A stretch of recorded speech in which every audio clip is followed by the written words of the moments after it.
मुस्तकबिल है Pakistan peoples party का? अगर पंजाब उन्होंने लेना है तो क्या ये मुमकिनात में से शामिल है कि वो आईपीपी के साथ हाथ मिला लें, या आप नून लीग को देख रहे हैं आईपीपी के साथ? बहुत शुक्रिया अरवा। पाकिस्तान पीपल्स पार्टी के बारे में तारीख ये है कि 70 के बाद हमेशा ये कोशिश होती रही है। 70 के इलेक्शन में भी ये कोशिश की गई थी, जिसको free and fair and partial election कहा जाता है। उस वक्त ये हुआ था कि कराची में पीपल्स पार्टी ने सूबाई असम्बली में 9 सीटें ली थी 17 में से, और जमात इस्लामी ने 1 सीट ली थी। और शोहरत यह कहेगी, मीडिया में यह बताया गया भाई सबसे बड़ी पार्टी जमात इस्लामी है, सबसे बड़ी, और लगातार अब भी यही चीख रहे हैं कि जनाब सबसे बड़ी पार्टी है। 70 के इलेक्शन में यह रेशो था। और उसके बाद कराची के अंदर जब पहला मेयर का इलेक्शन हुआ तो पीपल्स पार्टी जीत चुके थी। मेयर का इलेक्शन अब्दुल खालिक अल्लाह जीत चुके थे, और उसे कहा गया कि जनाब ज़ियाउल हक ने कहा कि मैं पीपल्स पार्टी का मेयर नहीं देखना चाहता। 3 वोट कैंसिल किए गए पीपल्स पार्टी के उम्मीदवार के, और जनाब अब्दुल सत्तार अफगानी साहब को जितवा दिया गया। फिर दूसरे इलेक्शन में भी हुआ, और दोनों इलेक्शन में deputy mayor Pakistan peoples party का था उमर यूसुफ डेडा। चलें इसको छोड़ देते हैं, हम आते हैं पंजाब की तरफ। पंजाब में 70 के इलेक्शन में जो थंबिंग मेजॉरिटी थी पार्टी की, वो पंजाब से थी। तो वोट बैंक को इतनी मार पड़ी है, इतना मारा गया स्टेट ने, और ये धांधली का सिलसिला 85 में, 88 में, 90 में, 93 में और 97 में और 2002 में, और इस तरह से लगातार जो एक टारगेट रखकर किया गया कि जनाब इसको तो आने ही नहीं देना है। तय ये हुआ था कि पंजाब पीपल्स पार्टी को नहीं देना है। अब ये लग रहा है कि वो शायद कि पीछे हट जाएंगे, और वो ये मुसलसल जो हो रही है कोशिश नहीं आने देंगे, तो गालिबन अब वो सूरत हाल नहीं होगी, और अब इलेक्शन इतना फ्री और फेयर हो सकेगा कि वो फिर इसको मौका मिलेगा कि अपनी रिवाइवल करे, अपनी बहाली करे। अच्छा, इसलिए कि इस वक्त सूरत हाल मैं आपको बता देता हूं। ये जो यहां से शुरू करते हैं राजनपुर से और रहीम यार खान से, यहां से शुरू करें आप। जो मुजफ्फरगढ़ है, मुजफ्फरगढ़ पूरा आ चुका है, रहीम यार खान पूरा आ चुका है, और राजनपुर जो है और डीजी खान है, अभी इसका फैसला होना बाकी है। लिया जो है ये इनके पास पूरा आ चुका है, मुल्तान इनके पास पूरा आ चुका है। आगे चले जाए सराइकी बेल्ट में बहुत से लोग इस वक्त तक आ चुके हैं, और मियांवाली तक लोग जो आ चुके हैं।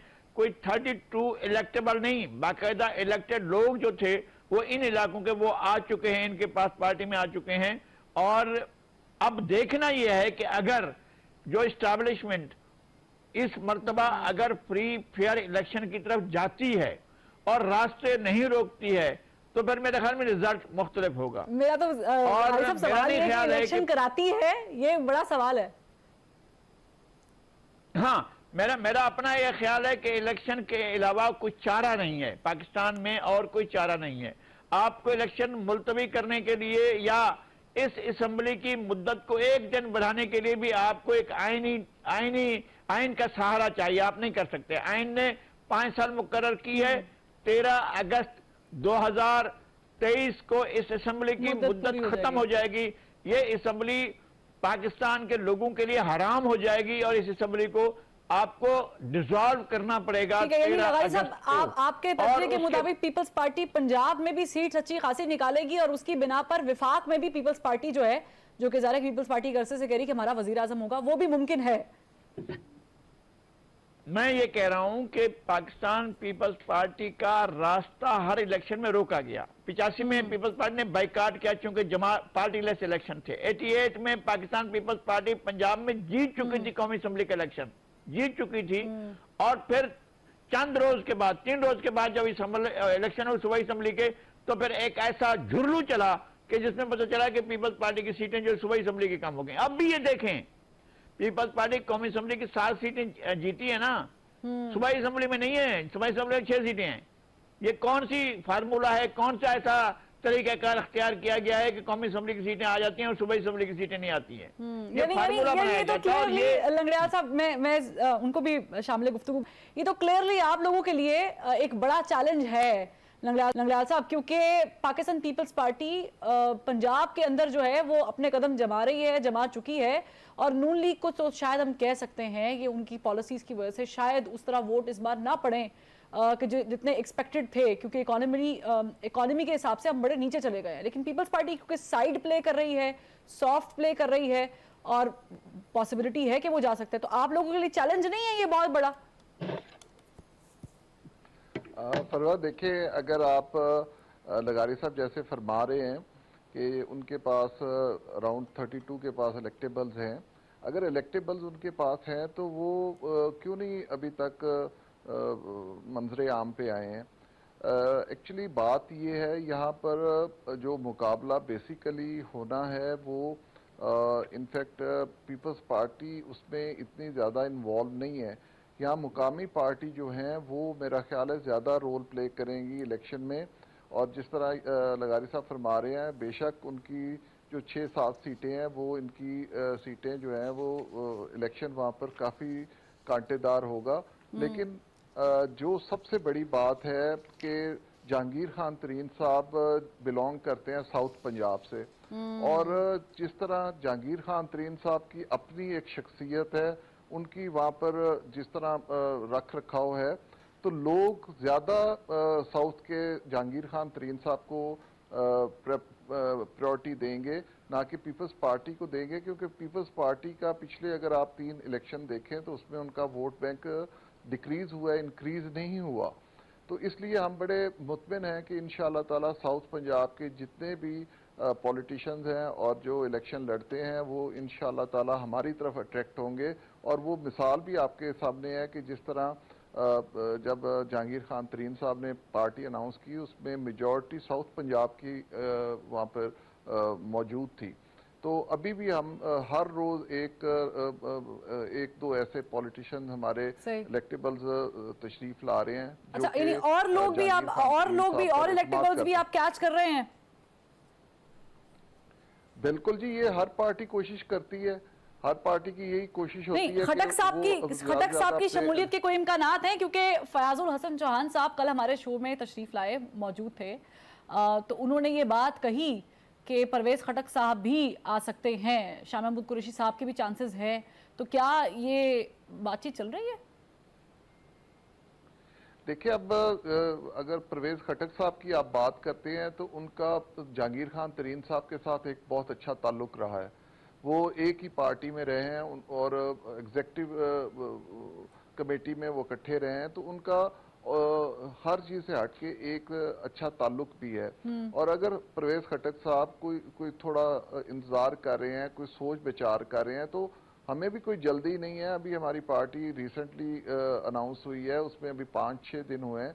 तो इंशाल्लाह ताला हमें कभी इम्कान है कि परवेज खटक साहब सबसे ज्यादा अगर प्रायोरिटी देंगे तो वो जहांगीर खान तरीन साहब को ही देंगे। ठीक है, तो अल्लाह के फजलो करम से हम बड़े पूरे उम्मीद हैं कि इंशाल्लाह हम अपनी पार्टी को दिन ब दिन नहीं, अगर वो आते हैं, अगर वो आपकी पार्टी में, क्योंकि आप भी बड़े ऑप्टिमिस्टिक लग रहे हैं उनकी शमूलियत के मामले में, और फयाजुल हसन चौहान साहब भी बड़े ऑप्टिमिस्टिक थे, तो आप उनको ओहदा क्या ऑफर करेंगे?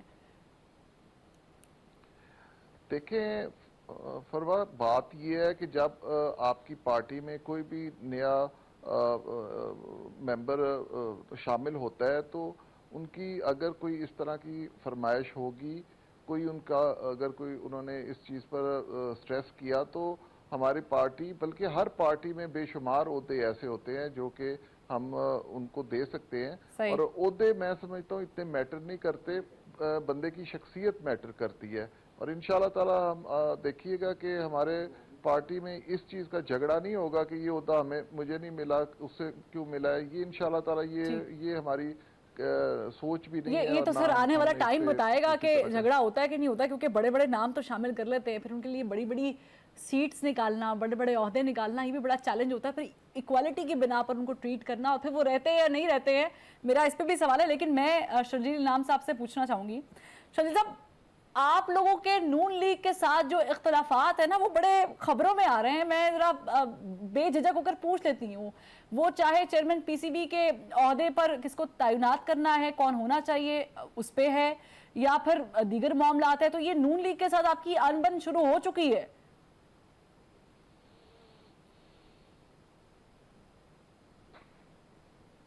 शर्जील साहब म्यूट है आपका, योर माइक इज म्यूट। अच्छा, मैंने समझा जी कि कोई अनबन नहीं हुई है, और ये इशू बेस्ड कभी कभी पॉइंट ऑफ व्यू डिफरेंट हो सकते हैं, लेकिन ऐसा सच कोई अनबन या कोई खुदा न खासा लड़ाई नहीं है। नहीं सर, कैसे नहीं है? आपका आपका बाग का इलेक्शन जो है जब हुआ और पीपल्स पार्टी के कैंडिडेट जब जीत रहे थे, आप ट्विटर पे जाके अभी भी देख लें, या तारा साहब के ट्वीट्स देख लें जो पीपल्स पार्टी के ठप्पे लगाने वाली रिवायत से मुतालिक हैं, या हिना परवेज भट्ट साहिबा के ट्वीट्स देख लें, वो तो बड़ा खुल्लम खुल्ला कह रहे हैं कि आप लोगों ने वो इलेक्शन रिग किया है। अगर अगर किसी जमात को कहीं पे शिकस्त हो रही है तो कोई तो जस्टिफिकेशन उन्होंने देनी है। तो और वही मतलब देखें, किसी हाईएस्ट लेवल पे पीएमएलएन की तरफ से कोई स्टेटमेंट नहीं आया। और जिनके आप नाम ले रही हैं तो मैं नहीं समझता कि मतलब इतना उन चीज़ों को मैं सीरियस लूँ बैठकर कि जी उनके कोई स्टेटमेंट आ गए। और डेफिनेटली अगर आप एक देख रहे हैं कि जी एक पार्टी की कोई सीट जा रही है तो डेफिनेटली कोई ना कोई तो उन्होंने ब्लेम गेम तो करनी है ना। यानी आप कह रहे हैं कि मरीम नवाज साहब परेशान नहीं है जरदारी साहब के लाहौर में डेरों से? जी मुझे नहीं पता कि जी वो परेशान है या नहीं है, और किसी को परेशान होने की जरूरत नहीं है। It's purely politics. और पंजाब जो है डेफिनेटली पीपल्स पार्टी का पहले था। पीपल्स पार्टी से हमेशा जबरदस्ती छीनने की कोशिश की गई पंजाब को, और आज भी पंजाब के लोग पीपल्स पार्टी को लाइक करते हैं। जो एक साहब बैठे थे वो बात कर रहे थे कि जी पीपल्स पार्टी का कुछ नहीं है। मेरे साथ कल थे कि पीपल्स पार्टी का सब कुछ है सेंट्रल पंजाब में सदर्न पंजाब में, और सेंट्रल पंजाब में भी इंशाल्लाह पीपल्स पार्टी पेनिट्रेट करेगी। जिस पार्टी से भाई हमारे ताल्लुक रखते हैं वो पार्टियां, इस तरह की पार्टियां बहुत दफ़ा आती हैं और फिर बबल्स होते हैं, फिर बबल्स जो है आखिर में ये फिर बस्ट हो जाते हैं। तो इस तरह का ये ना हो इस बबल में आपको भी शमूलियत इख्तियार करनी पड़ जाए। नहीं जी, अल्लाह ना करे। बाकी ये बात है कि पीपल्स पार्टी जो है वो बहुत फर्म जमात है, पुरानी जमात है, हिस्ट्री है, पीपल्स पार्टी की हिस्ट्री है। और किसी जमात में पाकिस्तान की हिस्ट्री नहीं है। किसी जमात के आज तक किसी को नाखून भी नहीं लगा। पीपल्स पार्टी की लीडरशिप ने अपने जान के नजराने दे दिए, और किसी जमात ने पाकिस्तान को कुछ नहीं दिया। पीपल्स पार्टी की पीपल्स पार्टी ने पाकिस्तान को आइन दिया, एटमी ताकत बनाया, पार्लियामेंट को इख्तियारात दिए, एनएफसी अवार्ड दिए। क्या क्या चीज जो इस मुल्क में नहीं हुई जो पाकिस्तान पीपल्स पार्टी ने की है। आईनी तरामीम, मतलब रिफॉर्म्स। बिल्कुल ठीक कह रहे हैं, लेकिन शर्जील साहब होता ही है कि जब किंग्स पार्टी की फॉर्मेशन होती है ना फिर उसको नवाजा जाता है। फरवा जगह आप जब वोट लेने जाएंगे आप कंपैरिजन करेंगे। आप कंपैरिजन करेंगे जी कि जी हमारी जमात जो है उसकी क्या हिस्ट्री है हर हिसाब से, और बाकी कोई जमात उसकी क्या हिस्ट्री। तो मैं किसी पे ब्लेम नहीं लगा रहा, किसी को बुरा भला नहीं कह रहा, लेकिन ये कि जैसा उन्होंने फरमाया कि पीपल्स पार्टी पर कुछ नहीं, वो तो जब इलेक्शन होंगे तो पता चलेगा कि किसके पास क्या है और किसके पास क्या कुछ नहीं है।